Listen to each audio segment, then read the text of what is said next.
upgrades of the weekend. So I made a status light with the RGB LEDs, so one bar you can have all the colors. So this one I already show you that it's inbuilt.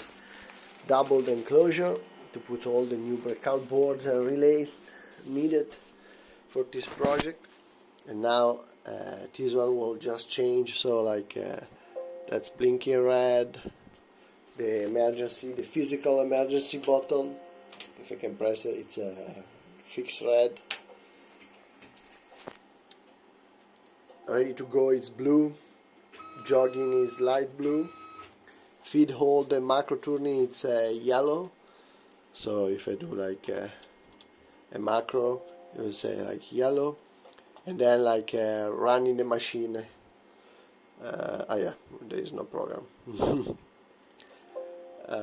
Like running the machine,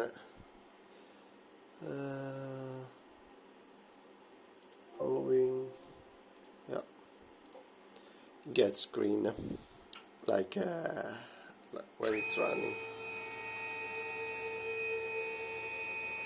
Feed hold as well, it's yellow, and that's it. Of course I can add way more color, but it's I think that like that it's quite intuitive.